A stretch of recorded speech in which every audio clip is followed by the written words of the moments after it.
Assalamualaikum dan kembali bertemu dalam MHI Malaysia hari ini, Jumaat yang permai tenang. Saya Fitri Yahya. Saya Haziq Husni menemani anda hari ini 16 puasa. Sekejap je, sedar tak sedar kita dah lebih separuh. Masa lalu pantas kan, dan kita pun dalam keadaan kita sedang berjuang. Kalau kita perhatikan, kalau siapa yang biasa tarawih tu dapat mula imam membacakan ya. Saya lah doa. Saya bagi siap bagi tahu. Saya bertukar-tukar masjid. Kau nak merasai perbezaan kan? Saya nak cuba untuk rasa bagaimana kita solat kat masjid di sini. Surau yang kecil macam mana? Ya, saya pergi juga dekat surau-surau yang berada berdekatan dengan rumah saya. Jadi ada 14 hari lagi ni. InsyaAllah kita memperbanyakkan tempat untuk bersujud, kita banyakkan sedekah. Setiap masjid yang kita kunjungi itu kita hulurkan sesuatu sumbangan. Dapat mungkin berkenalan lah dengan jemaah yang jarang kita jumpa, bersama di atas saf dan semangat. Di samping kita juga berjuang, berdoa untuk umat Islam yang berada di Palestin. Kita sini tenang, sambil-sambil lepas tu boleh moreh, gelak ketawa. Di sana mereka nak solat pun dalam kepayahan kerana diuji setiap tahun. Setiap kali Ramadan ada saja serangan daripada pihak Durjana yang cuma merosakkan keimanan mereka berada di Al-Aqsa. Ya, jadi that's why esok kalau kita baca di sini di berita harian ada mengatakan yang masjid di bawah seliaan Jabatan Kemajuan Islam Malaysia diarahkan untuk melaksanakan solat hajat susulan peristiwa serangan polis Israel terhadap rakyat Palestin dan jemaah yang berada di Masjid Al-Aqsa. Jadi itulah kita hanya mampu sampaikan doa. Betul ya, sebab kita memang ini bukanlah satu atas semangat keislaman saja, tapi atas nama kemanusiaan ya. Kita tengok kaum wanita, sebab bila musim Ramadan ni umat Islam di Palestin memang berpusu-pusu untuk masuk ke situ. Hari lain mereka disekat, dah ada peluang pula mereka lagi cantas. Dan pengalaman saya Ramadan di sini, setiap orang ada permit berbeza. Macam Haziq, sampai pukul 11. Kalau lewat, kena penjara. Macam saya, permit sampai pukul berapa? Lepas tarawih. Kalau tidak, lambat, kena tangkap. Jadi, kehidupan mereka bagaikan betul-betul penjara yang terbesar di atas muka bumi. Tapi semua nak rasa bagaimana mereka sanggup dalam masjid. Sebab setiap tahun dihalang. Orang luar pelancong boleh masuk, tapi Palestin sendiri memang banyak tekanan dan juga banyak penindasan. Daripada video pun kita dapat lihat bagaimana mereka ditindas, bagaimana dia dipukul, bagaimana mereka dihalau keluar daripada Masjid Al-Aqsa tu. Kita sakit hati, kita geram. Tapi apa yang mampu kita lakukan? Kita doa supaya dipermudahkan urusan mereka di sana. Jadi itu adalah satu cerita mengenai Masjid Al-Aqsa. Kita nak cerita satu lagi berita, tapi ini berita Malaysia. Ya. Ini berita Malaysia di mana ialah kita dah sampai separuh Ramadan ni, nak dekat Aidilfitri. Jadi kerajaan akan menyalurkan bantuan khas kewangan Aidilfitri kepada 3.5 juta penerima pada 17 April ni. Bila? InsyaAllah rezeki terbaik ya untuk beli misalnya kita belum beli baju raya, persiapan kuih raya semua. Inilah sumbangan untuk anda semua. Tapi ada komen-komen lah, bila lah student nak merasa kan, bagaimana dengan swasta? Macam-macam komen lah. Swasta bergantung kepada majikan masing-masing. Alright. Jadi itulah berita-berita yang kita kongsikan kepada anda hari ini. Tak boleh tutup pula ni. Baik, so kita akan meraihkan Nuzul Quran insyaAllah. Ada pelbagai pengisian menarik, tapi kami beritahu dari waktu ke waktu. Dan sebut tentang masjid ni, saya untuk jerasa pun ke masjid ini juga. Di masjid ini pada tahun 1799 pun dah nampak di pekan kecil dia. Jadi di situ memang banyak sekali orang yang berinfak. Malah yang infak tu pun orang yang terhebat daripada India yang datang. Sebab tu kita bagi kapitan, memang kapten kan? Kapitan. That's why kalau saya pergi ke Georgetown, makan tengah hari dekat Georgetown tu, dekat Pekan tu, saya memang akan singgah ke masjid ni untuk solat. Sebab dia kalau khutbah Jumaat dalam Tamil lagi. Masih lagi. Wow, memang sangat unik masjid ni. Jom kita saksikan. Masjid Kapitan Keling di Pulau Pinang. Jom.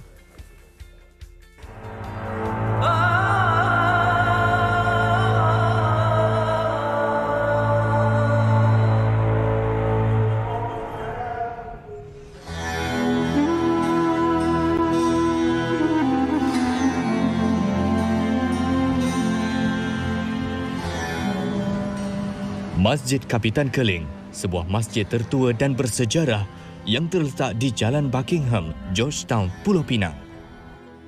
Masjid ini berusia 222 tahun dan menjadi paksi perkembangan syiar Islam di Pulau Mutiara serta tersenarai antara tapak warisan dunia UNESCO. Reka bentuk, nilai estetika dan sejarahnya menjadi tumpuan bagi setiap pengunjung yang datang ke sini. Dahulu tempat untuk mengambil wudu hanya menggunakan air telaga, tetapi telah ditutup dan kini menggunakan air kolah mengikut peredaran zaman. Masjid Kapitan Keling mampu menampung seramai 1,500 jemaah tetapi boleh mencecah sehingga 3,000 orang sewaktu musim perayaan.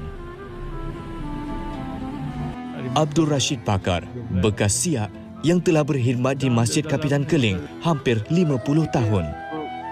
Rashid tidak mampu lagi untuk bekerja sebagai Siak akibat serangan angin ahmar sewaktu melakukan tugasan. Kerja Siak ni kena kemai-kemai, susu-susu atuk-atuk lah, bila apa ada perayaan-perayaan apa kita kena kemai siap, semua siap lah. Jadi macam pengalaman saya tu macam bila dah sakit ni kita tak boleh buat apa lah, kena berhenti. Angkat barang apa pun tak boleh buat berat kan. Menurut Rashid, masjid ini dibuka kepada orang awam sepanjang waktu. Masjid ni dulu bebas. Dia boleh kata 24 jam apa terbuka. Orang musafir, orang kerja kapal semua mai rehat tidur sini. Malam kan, mereka tak boleh balik. Yang duduk seberang balik pulau apa, mereka tidur sini lah. Pagi-pagi mereka balik lah. Beberapa pengubahsuaian dan penambahbaikan terhadap struktur binaan reka bentuk masjid turut dilakukan bagi keselesaan dan keselamatan jemaah. Namun, seni bina Moorish atau reka bentuk berteraskan Islam dengan sutikan elemen India masih ada sebagai halua mata pengunjung. Lebih istimewa, mimbar tembaka di ruangan masjid turut menjadi tarikan utama sebagai salah satu mimbar yang tertinggi di Pulau Pinang.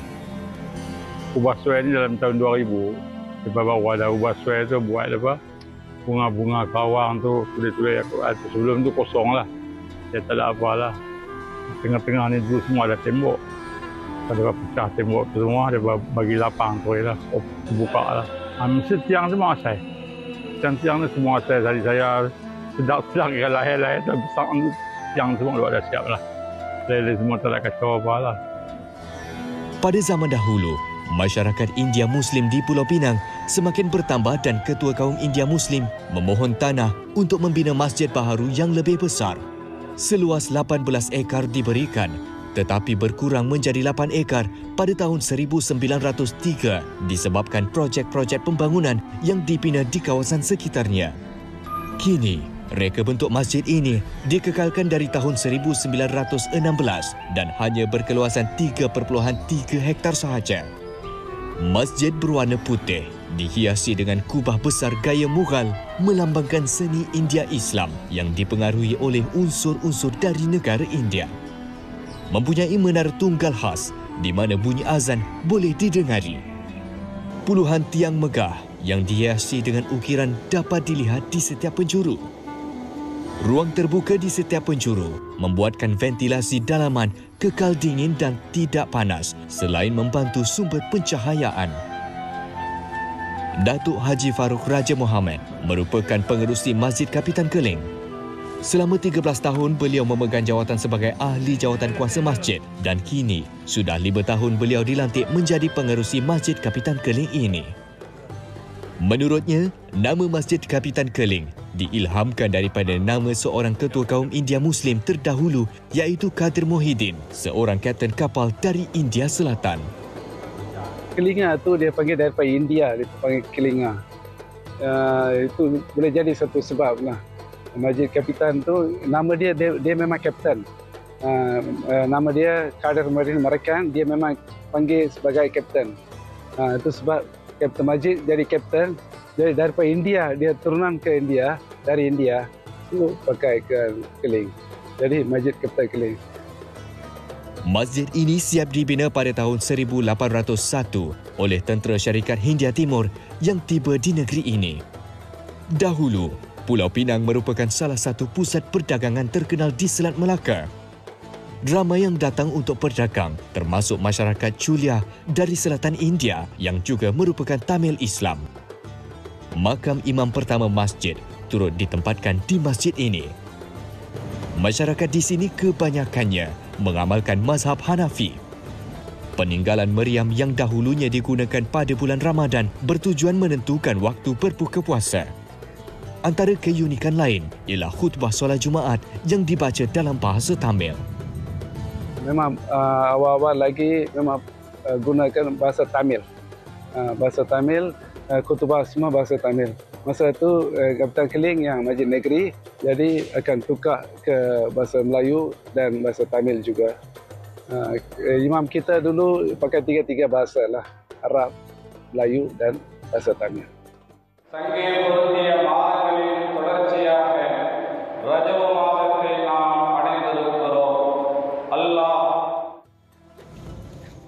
Bagi Muhammad Hanif Abdul Latif, dia bangga kerana membesar dalam kalangan masyarakat setempat dan bergaul bersama golongan Mama atau India Muslim. Masjid ini memang jadi satu punca untuk orang India Muslim. Kerana Masjid Kapitan ni kan, dia jadi satu tanda di kawasan Little India ni. Satu tanda Masjid Kapitan Keling ni adalah untuk kebanyakan mama-mama lah asal tulangan. Tapi sekarang alhamdulillah semua generasi dengan satu pelancong semua kebanyakan datang dan alhamdulillah syukur kepada Allah lah. Selain keindahannya, aktiviti Ramadan di masjid ini seperti memasak bubur lambuk turut dijalankan.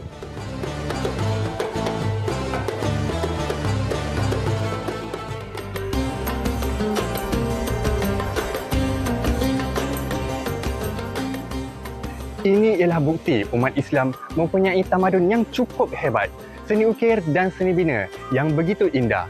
Usaha kita sebagai seorang Muslim haruslah memelihara, menghargai dan mendapat inspirasi untuk menghasilkan lebih banyak seni bina Islam. Sesungguhnya Allah itu maha indah dan mencintai keindahan.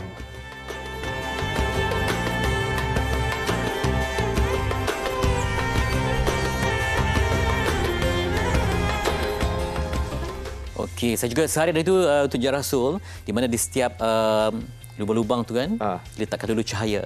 Masya-Allah. Jadi baiklah 17-19 pun ada pekan kecil di Pulau Pinang dan memang kalau dulu tak jauh daripada masjid tu ada masjid lain Lebuh Aceh.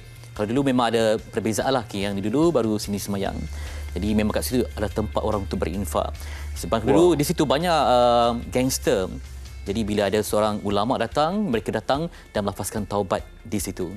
Wow. Tidak, habislah perniagaan di situ kan. Nampak? Info tambahan untuk anda mengenai Masjid Kapitan Keling yang kita saksikan tadi. Kalau rasa macam nak cuba sendiri, rasai pengalaman berpuasa di sana, kan, masak bubur lambuk sama-sama, berterawih, solat di sana, solat Jumaat hari ini di sana, boleh pergi ke Masjid Kapitan Keling, masjid tertua di Georgetown. Rasai mungkin khutbah bahasa Tamil, datanglah ke Masjid Kapitan Keling. Ya, kita nak berehat seketika. Kembali selepas ini kita nak cerita mengenai cukai. Percukaian. Percukaian. Terus pegang dada nampaknya Abang Fad. Supaya dapat ilmu, upgrade ilmu. Ya. Kadang kita mungkin tak tahu, kita setakut nak bayar. Betul. Tapi mungkin kita dapat ada banyak tip penjimatan cukai ke. Inilah peluangnya untuk kita lunaskan tanggungjawab kepada negara. Betul. Sampai kita dapat berjimat untuk ekonomi sendiri. Ya, jadi nantikan kejap saja lagi. Tentu jadi MSI terus nervous cerita pasal teks. MSI seketika nanti. Ya, sekejap lagi.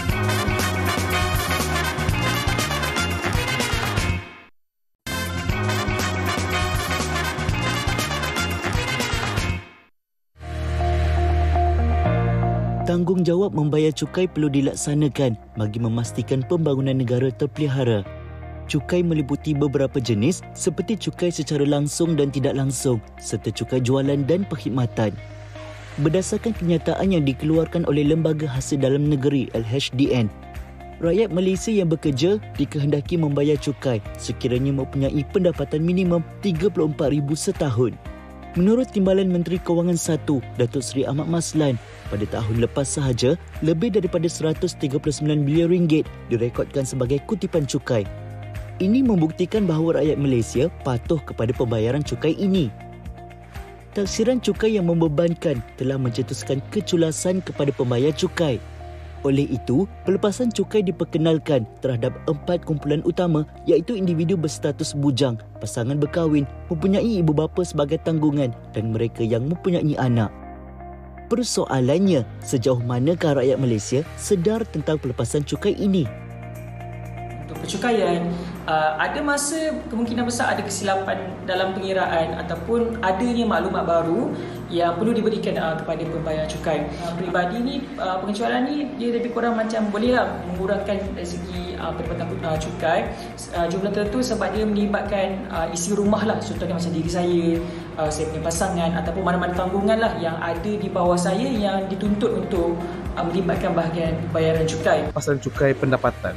Kerana apa? Kerana pelepasan cukai pendapatan, jika dapat pelepasan cukai pendapatan tu, bolehlah simpanan tu, terutama sekali bagi yang sudah berkeluarga, duit lebihan tu boleh buat untuk belanja makan, nafkah isteri dan simpanan untuk anak-anak di masa akan datang. Bagi saya lah, kalau kita sebut cukai itu sendiri memang ada baik dan buruknya. Tapi untuk dari segi pelepasan cukai pula, untuk saya mungkin sedikit sebanyak dapat bantu saya urus kewangan dengan lebih bijak lah. Pada mereka yang terkesan akan rasa perubahan-perubahan ni membebankan mereka, tapi mana yang dapat manfaat daripada perubahan ni, dapat something yang positif untuk mereka. Macam saya, yang mungkin akan memanfaatkan saya adalah dari segi pelepasan cukai perbelanjaan perubatan kan, sebab kita ni bila cerita pasal kesihatan ni, lain orang lain kesihatan ni. Jadi dengan adanya pelepasan cukai dari segi perubatan ni, benda tu dapat manfaatkan lah. Tak kisahlah kita ni muda ke tua ke, tapi bila cerita pasal kesihatan tu, benda tu sangat penting.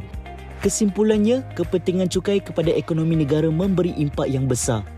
Pada masa yang sama, kebajikan terhadap pembayar cukai perlu dititik beratkan supaya dapat menguruskan kewangan rakyat dengan seimbang. Baik, tadi antara tanggungjawab ataupun ada yang kata sebagai beban. Jadi kita tambah ilmu untuk memudahkan pemahaman. Dan kita nak bersama hari ini di Soal Wang Pelepasan Cukai Pendapatan bersama dengan Dr. Muhammad Fairuz Razak, Setiausaha Agung Persatuan Akaunten Cukaian Malaysia MATA. Terima kasih, Doktor. Sama-sama. Itulah bila kita sekarang ni siapa yang sambut hari jadi yang akan dapat ucapan daripada LGN kan. Ramai yang post kata ini yang paling digeruni. Tapi itulah kita kalau boleh nak kurangkan gerun tapi nak tambah ilmu dan kefahaman ni. Okay. Dan secara mukadimah je, mungkin macam mana doktor melihat kesedaran, kecerdasan dan juga ilmu daripada masyarakat, apakah semakin bertambah dengan adanya media sosial kita war-warakan, mungkin dah ada pemahaman asas tentang cukai ni, doktor?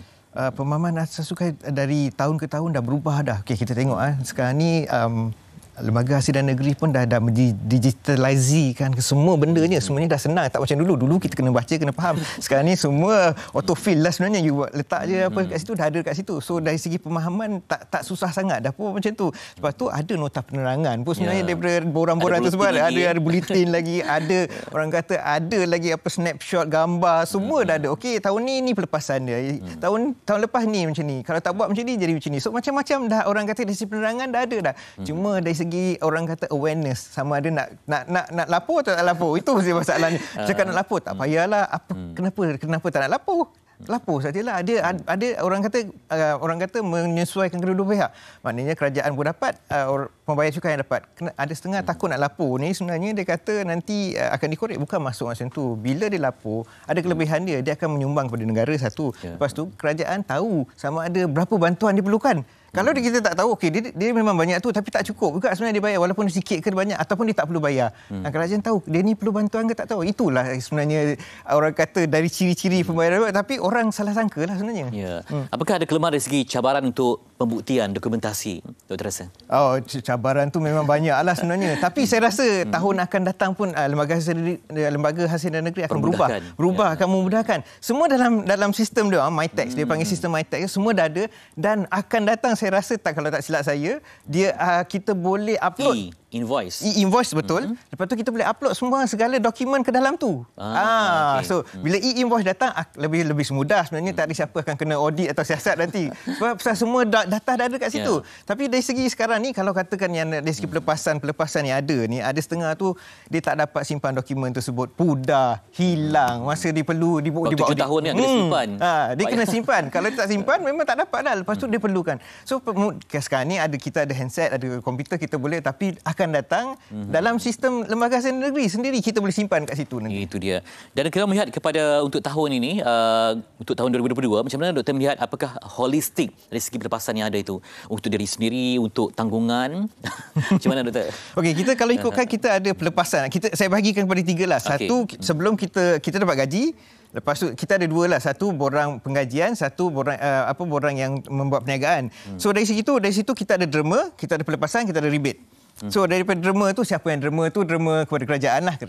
Derma resi lukisan ke apa-apa yang sepatutnya dia punya ada section dia tertentu. Tapi dari segi pelepasan, dia ada 22 pelepasan kesemuanya.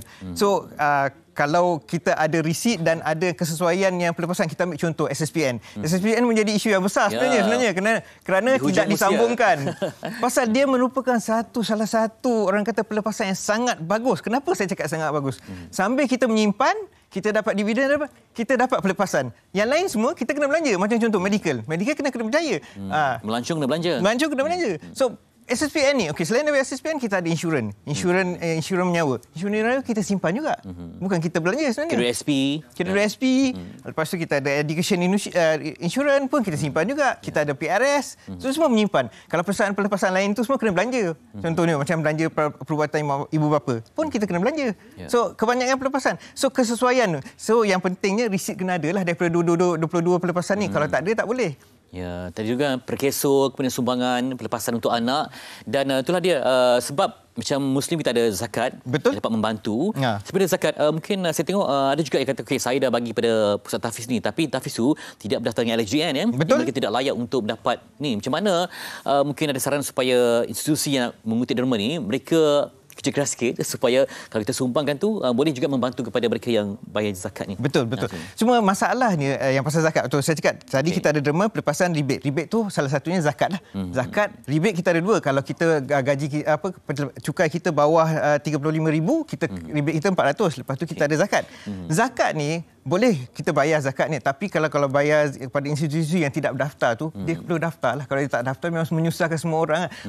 Pada orang yang memberi zakat kepada mereka ingat dengan dapatnya bayar zakat kat situ dapat pelepasan, tapi tak dapat pasal tak ada dokumentasinya. Baik, kita lihat juga dari segi gaya hidup ya akan berubah. Saya tengok dalam tempoh 3 tahun ni, misalnya kalau dulu berlakunya PKP, orang tak keluar, tak melancong, jadi dia beri insentif supaya kepada yang mendaftar, yang pergi untuk rekreasi, ada bolehlah untuk buat permohonan tu. Macam mana nanti dalam setahun dua ni, Dr. rasa mungkin gaya hidup ni akan diperluaskan lagi? Dulu digabungkan dengan sukan, beli gadget semua kan? Rasanya ada isu benda tu sebenarnya. Ramai yang meminta gaya hidup untuk bahagian sukan tu dinaikkan. Daripada 500 lebih kepada. Pasal dia jatuh kepada akta persukanan. Kalau akta persukanan tu kalau tidak menyesuai, macam contoh kita pergi gym kan, dia tak boleh sebenarnya. So kalau dia sesuai dengan benda tu, dia akan perluaskan lah. Memang ramai suka berbasikal. Mungkin berbasikal pun kalau ada pakaian basikal. Sekarang ni tidak benarkan pasal dia tidak jatuh. So mungkin akan datang kita boleh minta kepada kerajaan supaya pakaian-pakaian tersebut dibenarkan lah. Dan saya tengok ada satu program yang digerakkan oleh LHDN, kata koma buntu kami bantu. Kita apa kaitan melancong dengan umrah ni dan juga apa kaitannya dengan LHDN? Kalau tu dia akan bagikan levy lah, macam rebate levy lah, tapi dia tak banyak lah sebenarnya. Kalau melancong tu memang kita dapat pelepasan, tapi yang kalau pergi haji pergi umrah ni kita dapat levy. Bukan umrah saja. Kalau pergi rumah-rumah ibadat kepada non-Muslim pun akan dibenarkan juga levy ni tersebut.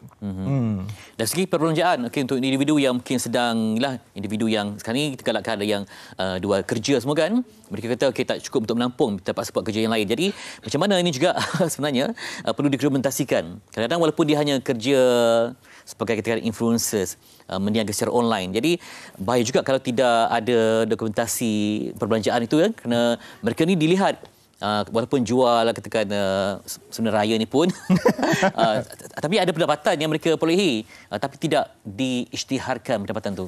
Saya syorkan supaya dapat tulis keluar masuk pun jadilah. Laporan tu tersebut ada sudah cukup. Dia sebenarnya kalau kita lapor, dia tak salah pun. Sebenarnya bank pun sekarang kalau nak buat pinjaman, dia perlukan dokumentasi cukai. Kalau tak ada bahagian orang kata dokumen borang B ke BE tak ada, dia tak bagi sebenarnya pinjaman sebenarnya. So lebih baik kita ada duit keluar masuk tu, kita buat je simple tu. Boleh je laporkan benda tu tersebut, tak ada masalah pun. Diterima pun sebenarnya. Buat permulaan, lepas tu kita boleh belajarlah. Dan dari masa ke semasa saya rasa sistem tu tersebut akan upgrade dan kita boleh isi sendiri dah sebenarnya benda tu. Dan untuk pendidikan, saya lihat ada juga peningkatan untuk anak-anak di tadika ya. Betul. Jumlahnya yang upgrade lagi. Daripada 2,000 ke 3,000. Okay. Siapa yang kepada itu pun kena tengok juga. Ada tadika-tadika ni tak berdaftar. Kalau tak berdaftar dengan so tak dapatlah orang kata rebate tersebut. So kita kena tengoklah, kita kena semak dulu betul ke tadika tu berdaftar dengan tempat-tempat yang sepatutnya. Kalau dia tak daftar memang kita dapat claim lah. Lepas tu tak ada receipt pula hilang, receipt pun dah. So kena dapatkan benda-benda tersebut. Ya, saya lihat disebabkan kita ni hidup perlu ada perbelanjaan. Sekarang ni nampaknya macam apa juga kita lakukan, kena fikir cukai tak? Betul. Memang kita belanjakan, gaya hidup kita nak beli gadget, nak pergi bersukan, nak pergi melancong, semuanya perlu fikirkan percukaian. Impak percukaian tu. Memang kehidupan kita percukaian. Kalau kita tengok pendapatan negara pun percukaian sebenarnya. So memang kita tak sinonim dengan percukaian. Kita tak boleh lari. Kalau kita cakap aku tak kisah pada cukai. Bukan masalah nak pasal cukai. Kita perlu ada dalam sistem percukaian tersebut. Kalau kita tak ada, nanti macam mana kerajaan nak bantu pun kita tak tahu. Macam kita dapat duit raya tu kan. Kalau kerajaan tak ada data, macam mana nak dapatkan benda-benda so kita perlu ada, kita daftar, kita lapor. Baru kita tahu semuanya nanti. Ya, bermaksud kena ada perancangan lah. Betul. Dari segi seni merancang ni macam mana Dr. melihat? Seni merancang? Sebab orang dia kata seronok dia dapat sekian-sekian bonus kan. Tapi lenyap saja. Sekarang dia pun ada implikasi kepada potongan cukai bulanan. Betul. Nanti ada bertambahlah dari segi apa yang perlu diisytiharkan pada hujungnya di efek. Itulah dia perlu pastikan baca yang 22 pelepasan yang ada tu. Dia tengok mana yang dia boleh claim. Jangan pula terlepas. Aku terlupa lah semua. Okay, macam perubatan mak bapak. Sediakan risik. Kalau dia masih ada mak bapak, dia bawa mak bapak untuk berubat, dapatkan. Tak kisah tradisional. Kalau tradisional kena ada sertifikasi MMA lah. Kalau dia memang daftar dengan MMA, tak ada masalah. Lepas tu yang doktor-doktor yang beriktiraf lah. Kalau tidak, tak boleh. So, benda-benda ni semua perlu dokumen, simpan. Kita ada smart gadget dah sekarang. Kita ambil gambar, simpan dia dalam tu. Tak hilang pun sampai bila pun sebenarnya. Sambil tunggu sistem orang kata di-upgradekan oleh LSDN sendiri nanti. Baik, Doktor. Bagi mereka yang kerja dengan organisasi ada maklumat yang tepat ya. Pada sip gaji tu ada PCB ataupun yang bersendiri tu ada CP500. Untuk individu yang kategori freelancer ya, mereka ada pendapatan tapi apakah mereka juga ni kadang-kadang mereka rasa okey aku diterlepas ya. Padahal itu juga satu langkah yang bahaya. Mungkin sekarang ni tidak tapi it's all about time. Nanti mungkin lagi 7 tahun ke baru akan siasat diakses untuk. Memang LSDN ada dia punya orang kata cara untuk akses diorang tu senang je sekarang ni. Terutama dengan pelaporan e-invoicing akan datang ni, semua akan lapor benda tu, kita akan tahu berapa dibayar kepada mereka tidak bayar. So dia tak boleh lari pun sebenarnya. Lebih baik ada dalam sistem sekarang daripada akan datang nanti kena penalti tak pasal-pasal nanti. Buat apa kan? So lebih baik saya syorkan laporkan je lah apa yang ada. Tak ada masalah pun. Kita orang kata plan betul-betul apa yang sepatutnya. Okey, berapa kita dapat, berapa kita belanja. Simpan sepatutnya. Dibenarkan pun bukan tak benarnya belanja yang sepatutnya dalam Seksyen 33 subsection 1 dibenarkan. Tak ada masalah. Simpan semua dokumentasi itu, laporkan. Influencer atau YouTuber ni semua kena simpanlah dokumen. Nanti susah nanti. Bila dah di-invoicing, semua orang akan kena. Sebenarnya dia dah lapor. Okey, saya bagi invoice kat ni. Kalau tak declare, tahu juga dia ni dah dapat dah, kenapa dia tak lapor kan? Maksudnya sekarang ni memang saya tengok diperluaskan. Misalnya kalau di RCDN pun ada unit khas untuk menjaga kategori YouTubers ke influencer. Ya, betul. Supaya mereka ni lebih terarah, lebih fokus ya. Betul. Jadi tak boleh lari. Betul. Dia memang takkan lari ke mana. Dia memang ada banyak dah. LSDN memang dah fokus kepada banyak dah influencer, YouTuber. Semua yang orang kata media sosial ni dia dah ada dah. Dia dah ada data dah pun sebenarnya. So bila dia akan bertindak kita tak tahu lah. Tapi memang orang kata ni satu orang kata sumbangan kepada negara. Kita memang kena tukar stigma kita tu. Alah kita tak lapor nanti kena audit. Bukan tu masalahnya. Kalau lapor, terutama kita ada SVDP akan datang ni. Tak pernah laporlah. Dia kata LSDN dah kata, kerajaan pun dah kata tak ada kena penalti. Akan datang ni Jun ni sila laporkan SVDP tu. Dah berapa tahun tu tak payah kena penalti. Bayar je cukai yang sepatutnya. Doktor, saya ingat ada 1 tahun pernah ada dapat email isytiharkan secara suci hati ya. Betul. 2018. Mungkin ada juga peluang-peluang sebegitu supaya ada yang tertinggal sebelum ni yang mungkin lari ke atau okey ini masa. Bulan Jun ni adalah masa tersebut. Dalam bajet yang lepas telah diumumkan ada SVDP. Skim sekolah relevan untuk daftar LSDN ni lah. So ambil program ni, laporkan apa yang patut, yang tak pernah lapor. Lepas ni dah tak ada dah. Orang dulu saya cakap macam tu juga. Dia kata sekali je. Tapi kali ni kerajaan kata dia terpaksa buat lagi satu ramai permintaan. So ramai yang tak ada dalam sistem, laporkan. Dia tak kena penalti. 100% tak ada penalti. So kalau penalti lagi tinggi daripada cukai tersebut, laporkan apa yang sepatutnya nanti. Ya. Dari segi secara ringkasnya mungkin saranan kepada penonton kita di MH hari ini, mungkin pada awal tahun dah pun merancang ya untuk sekian. Dapat pendapatan tahun ini memang dah rancang untuk yang berikutnya pula sebab dia sepanjang tahun. Untuk saya rancangan ni senang je. Kalau dah beli buku ke beli alat sukan, simpan resit tersebut. Simpan, ambil gambar, simpan resit tersebut. Sementara tunggu my text tu di orang ni naik taraf kan. So simpan dokumen tersebut, kita tengok apa pelepasan. Kita ada 22 pelepasan yang sesuai untuk kita ambil peluang benda tu. So bila dah ada peluang ni, kita ambil, kita tengok betul-betul. Dalam masa sama kita bayar zakat. Zakat tu pun ada juga. Kita sumbang pada umat yang sepatutnya. So kita tengok berdaftar. Pusat zakat tu daftar. Kalau senang pusat zakat ada, pusat zakat negeri mana ada. Kalau pusat tahfiz tu dia daftar tak daftar, atau dia kalau dia daftar pun dia dapat tak pengecualian daripada lembaga zakat negeri.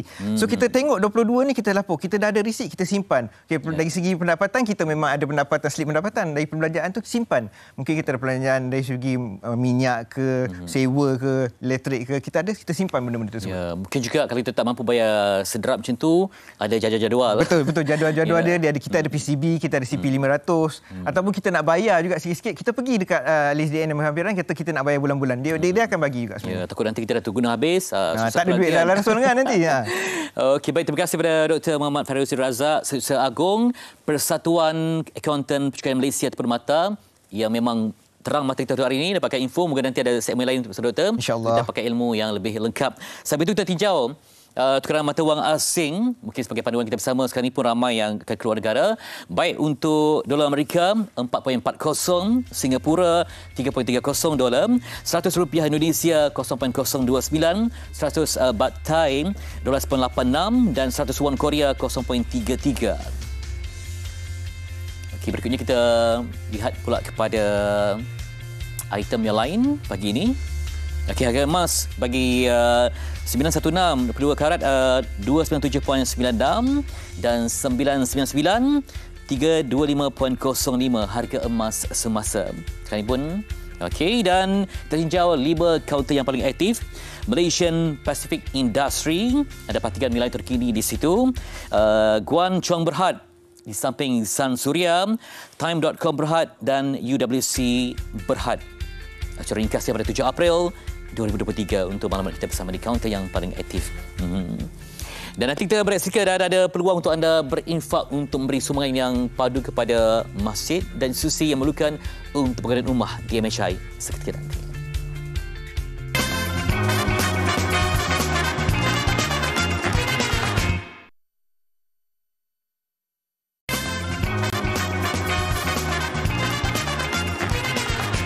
Assalamualaikum. Terus bersama kami di Malaysia hari ini. Hari ini 16 Ramadan. Maknanya besok 17 Ramadan adalah hari nuzul Quran, peristiwa bersejarah. Satu momen yang sangat bersejarah dalam sejarah Islam di mana Quran diturunkan daripada Allah Subhanahu Wa Taala kepada Nabi Muhammad Sallallahu Alaihi Wasallam. Jadi hari ini kita nak cerita mengenai hayati Ramadan dengan Al-Quran. Jadi kita bersama dengan Ustaz Syed Abdul Kadir Al-Jufri, Duta Pertubuhan Mihrab bersama dengan kita. Assalamualaikum Ustaz. Waalaikumsalam warahmatullahi wabarakatuh. Ustaz, saya dah tadi dah buka sedikitlah mengenai nuzul Al-Quran ni. Mungkin Ustaz boleh terangkan sedikit apa sebenarnya berlaku dalam peristiwa yang bersejarah ni, nuzul Quran ni.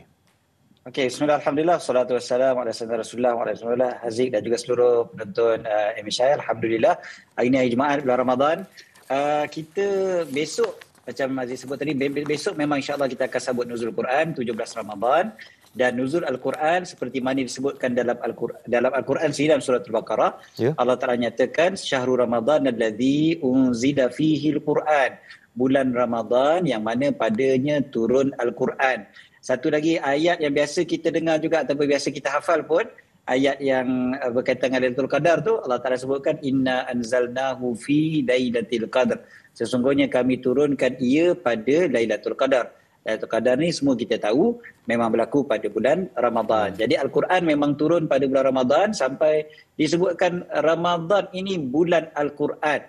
Itu yang kita memang insya-Allah memang rajinlah baca Quran, mudah-mudahan insya-Allah. Cuma kan cuma sebahagian daripada kita kalau lah contohnya kalau kita rasa baca Quran tu masih susah, sebab kita tak nafikan segelintir kita ataupun kebanyakan kita sebenarnya bacaan Qurannya masih belum lancar. Kan kita punya lancar baca Quran tak adalah selancar baca media sosial kita kan. Kalau selancar tu memang power lah kan. Tapi bila kita tak selancar itu, apa kata kita gunakan masa kita dengan Al-Quran ni, satu kita cuba baca juga, Yang keduanya, kita boleh tengok tafsir-tafsir Al-Quran, kan? Boleh baca makna-makna dia, kita boleh renungi ayat-ayat tu. Lagi-lagi kan, untuk perempuan contohnya ada masa-masa yang tak boleh baca Quran. Cuba gantikan masa Quran kita tu dengan membaca tafsir Al-Quran. Itu antara cara yang paling baik untuk kita menghayati Al-Quran, supaya Al-Quran tu bukan sekadar dibaca tetapi dapat diamalkan, insya-Allah. Ya, itu satu peluang kita boleh rebut dalam bulan Ramadan, iaitu memanfaatkan Al-Quran. Ada satu lagi peluang yang kita boleh rebut dalam bulan Ramadan, iaitu bersedekah, Ustaz. Jadi mungkin Ustaz boleh ceritakan apa ganjaran untuk kita bersedekah dalam bulan Ramadan ni, Ustaz? Dalam satu hadis Nabi SAW menyatakan bahawasanya baginda sangat pemurah, dan baginda lebih pemurah daripada angin yang bertiup, dan pada bulan Ramadan baginda paling pemurah. Jadi itu satu sudutlah. Kemudiannya kita tahu Ramadan ini bulan dilipat gandakan segala-galanya, termasuklah sedekah kita pun dilipat gandakan ganjarannya. Dan yang ketiganya, kita kan nak menghayati Al-Quran. So Al-Quran itu sendiri mengajar kita supaya banyak berinfak. So gambar kita yang ada tertera dekat skrin TV kita sebentar tadi tu, gambar bangunan Mak Tafiz Sains Fatimah Az-Zahra yang masih lagi kita visualkan, kan, belum lagi terletak di atas tanah lagi tu. Barulah sekarang ni masih dipanggil apa, kerja-kerja tanah sekarang ni. Jadi bila kita perhatikan visual ni, kita boleh bayangkan adanya pahala untuk kita yang mengalir daripada bangunan yang serba indah ini. Bangunan Mak Tafiz Sains Fatimah Az-Zahra dekat Gobak nanti, insya-Allah. Saya rasa kalau ia terbina nanti, insya-Allah di salah satu mercu tanda, insya-Allah di Gombak, bangunan Mak Tafiz Sains Fatimah Az-Zahra ni. Jadi pada hari ni, pagi Jumaat yang mulia ni, pada bulan Ramadan yang mulia ni, kan, kita tak banyak dah bulan hari Jumaat pada bulan Ramadan ni, kan. Minggu depan insya-Allah satu lagi, minggu satu lagi punya Jumaat kita tak tahu pokok dah raya ke belum, kan. Terkejut jadi raya terkejut ke tidak. Jadi jangan sampai kita terkejut tak sempat kita berinfak pada bulan Ramadan. So apa kata, pagi Jumaat ni kita manfaatkan, insya-Allah.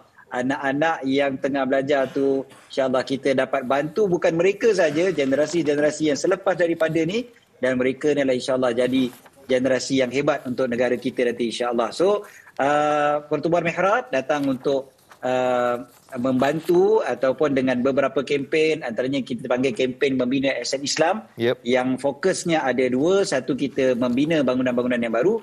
Contohnya kita sedang membina bangunan ataupun kita sedang menyiapkan Masjid Al-Falah yang tertera sekarang ni macam dekat Turki tu, itu dekat Sungai Ramal Dalam.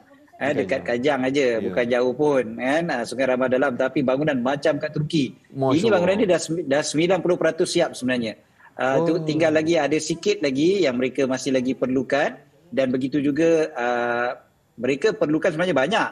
Cuma bangunan ni yang dah nak siap. Yang diperlukan banyak tu sebab masih perlu dibayar kontraktor dan sebagainya lah. Selain daripada tu, sound system dan sebagainya perlulah kita masukkan, insya-Allah. Kemudiannya selain daripada tu yang masih ongoing juga, macam biasa, Masjid Nurul Islamiyah Sungai Choh di Rawang, itu pun masih lagi dalam pembinaan. Cumanya bukan pembinaan, belum dibina lagi, tapi kita dah dapat restu untuk laksanakan kerja-kerja awalan. Ini gambar Masjid Nurul Islamiyah Sungai Choh Rawang, yang mana kita faham bahawa masjid ni dah uzur dan masjid ni sangat memerlukan bangunan yang baru, insya-Allah. Kita bukan sekadar bukan touch-up je, kita nak buat bangunan yang baru nanti, insya-Allah. Jadi untuk penduduk di sini dan kawasan sekitar, mereka yang lalu lalang juga dekat kawasan Sungai Choh Rawang tu, insya-Allah mereka semua dapat bersolat di situ dan pahalanya sampai pada kita, insya-Allah. Jadi yang mana berhajat ni, Ustaz, bagaimana caranya untuk menyumbang? Ya, seperti mana yang tertera di skrin TV kita sekarang ni, ada QR code, infak umum ada, My Istiqamah ada. My Istiqamah ni maksudnya kita register dan kita akan boleh tetapkan infak kita setiap bulan melalui package-package yang disediakan serendah RM30 sebulan. Kemudiannya ada nombor WhatsApp tu, boleh WhatsApp dia terus nombor tu, ataupun terus pergi kepada infakmihrab.com. Dan satu cara yang mudah juga, buka terus Facebook Pertubuhan Mihrab. Facebook Pertubuhan Mihrab tu kita ada macam-macam kempen yang ada dekat situ, boleh kita tengok, dan juga kita boleh tengok juga perkembangan infak kita, insya-Allah. Kan ada perkembangan tak supaya kita boleh visualkan, dan mudah-mudahan kita terus berdoa pahala tu mengalir untuk kita, insya-Allah. Amin amin ya rabbal alamin. Ya Allah, masya-Allah. Terima kasih banyak-banyak Ustaz Syed Abdul Qadir Al-Jufri, Duta Pertubuhan Mihrab, kerana bersama dengan kami pada hari ini, memberikan peringatan, menyuruh kita untuk menghayati lagi bulan Ramadan ini. Jadi Ustaz, saya difahamkan Ustaz akan bergerak ke Madinah kejap lagi, Ustaz. InsyaAllah doakan. InsyaAllah kita doakan semoga selamat pergi selamat pulang ya Ustaz ya. Amin. Ya, itu dia Ustaz Syed Abdul Kadir Al-Jofri. Kita nak berehat seketika, kembali selepas ini. Fitri juga akan bersama dengan seorang ustaz untuk kita menghayati lagi bulan Ramadan ini. Kita rehat seketika, kembali selepas ini dalam Irsyad.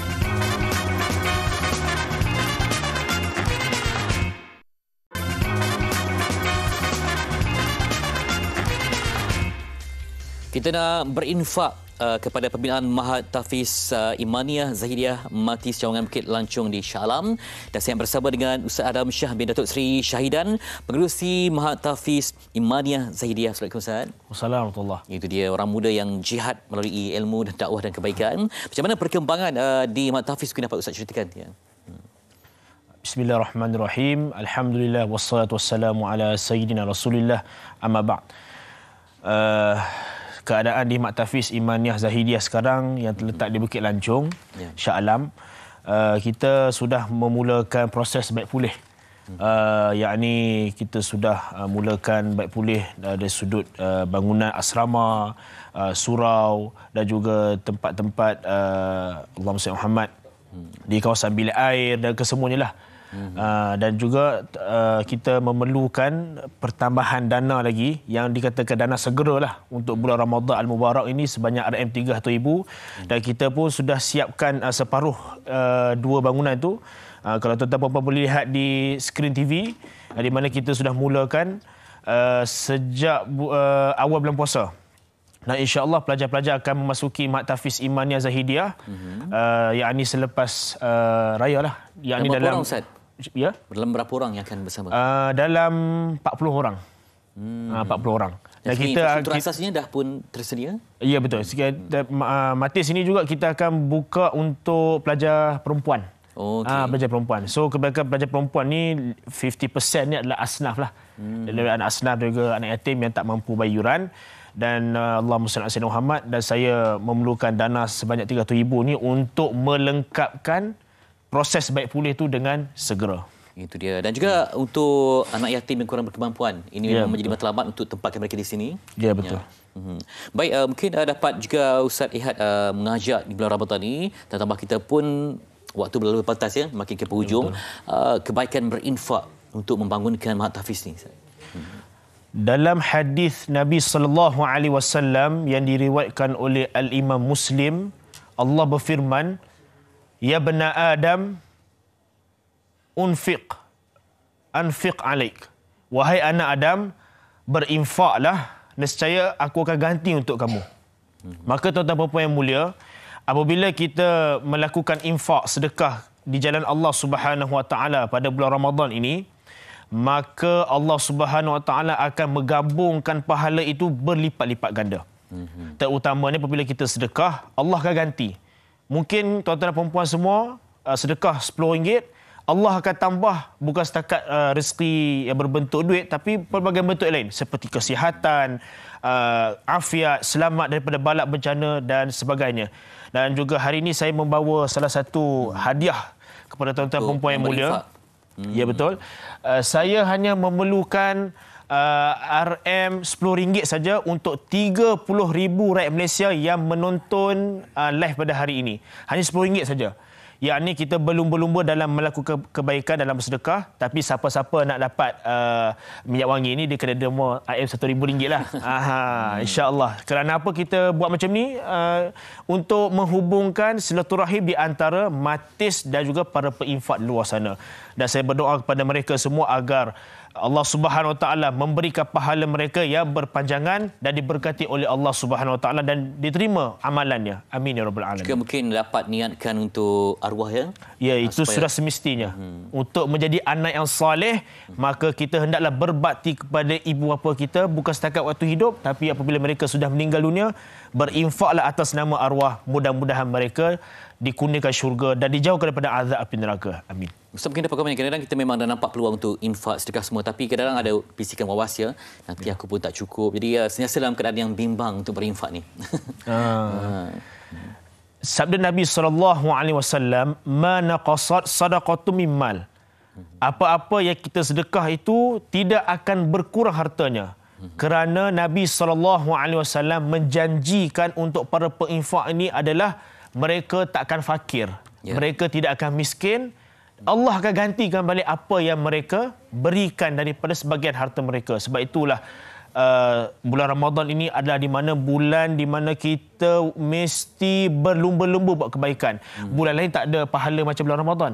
So bulan Ramadan ini adalah apabila kita buat satu, Allah menggandakan lagi, melipat gandakan lagi. Asalkan kita ikhlas kerana Allah Subhanahu Wa Taala. Ya, ada doa yang saya nak bacakan. Saya berdoa kepada Allah Subhanahu Wa Taala pada hari ini, pada hari yang mulia ini, Allah Subhanahu Wa Taala memberikan perniagaan yang menguntungkan kepada para peinfak di luar sana, dipanjangkan usianya, dijauhkan daripada balak bencana. Sesiapa yang ditimpa sakit, Allah sembuhkan. Sesiapa yang ditimpa kesusahan, Allah senangkan. Sesiapa yang mempunyai keresahan dalam hatinya, Allah lapangkan dadanya. Dan sesiapa mempunyai kesulitan, Allah permudahkan urusannya. Dan semoga Allah Subhanahu Wa Taala merahmati seluruh rakyat Malaysia kerana membantu Maktafiz Imaniah Zahidiyah. Sebelum itu, saya perlukan RM10 saja daripada 30,000 rakyat Malaysia di luar sana untuk berinfak. Dan saya memerlukan dana segera RM300,000 untuk melengkapkan kesemuanya yang ada. Semoga Allah merahmati kita semua. InsyaAllah, doanya termasuk betul, hos kita pada hari ini. Amin ya Allah, doa yang betul indah dibacakan, semoga sampai ke langit ilahi dan kita boleh rahmat dan berkah. Kelupaan anda dapatkan maklumat memang lengkap semuanya dari segi nombor akaunnya, di mana website yang perlu anda dapat hubungi dan juga cari maklumat demi membangunkan sebuah pembangunan di Maktafiz Imaniah Zahidiyah. Semoga kita boleh berkah di bulan Ramadan ini, dilipat kali ganda rezeki. Terima kasih untuk Ustaz Adam Shah bin Datuk Seri Syahidan, pengerusi Maktafiz Imaniah Zahidiyah. Terima kasih ni sampai ke sini demi mengkhabarkan tentang perjuangan yang suci ini. Terima kasih Ustaz ya. Baik, adik kita Haziq. Ya, abang saya. Ya. Ada perkongsian. Ya, betul. Saya nak share something kepada anda di mana kita nak cerita mengenai skuad seindah kasih X Jom Ronda. Di mana mereka akan melawat ke beberapa lokasi menarik di seluruh semenanjung Malaysia sepanjang bulan Ramadan ini. Jadi misi rombongan ini adalah untuk menyemarakkan kegembiraan dan menyebarkan kasih sayang dengan aktiviti-aktiviti serta gotong royong dan berbuka puasa beramai-ramai. Untuk maklumat lanjut, layari laman web extra.com.my/seindahkasih. Dan yang dijanjikan esok kita akan secara langsung di tempat yang istimewa. Yang banyak artifak Quran untuk ini bersempena dengan Nuzul Quran. Ya, jadi esok adalah episod yang sangat penting dan pastinya sangat menarik untuk anda nantikan. Tentunya pukul 9.30 pagi macam biasa di TV3. Moga-moga boleh berkah dan kita berjuang, masih ada sisa untuk kita berbakti sebab kita pun tak pasti sampai bila kita akan berada di muka bumi ini. Wow, adakah kita akan jumpa lagi dengan Ramadan tahun depan? InsyaAllah. Saya berdoa dipanjangkan usia melalui sedekah, infak dan segalanya. Amin ya rabbal alamin. Kita jumpa lagi. Assalamualaikum. Terima kasih.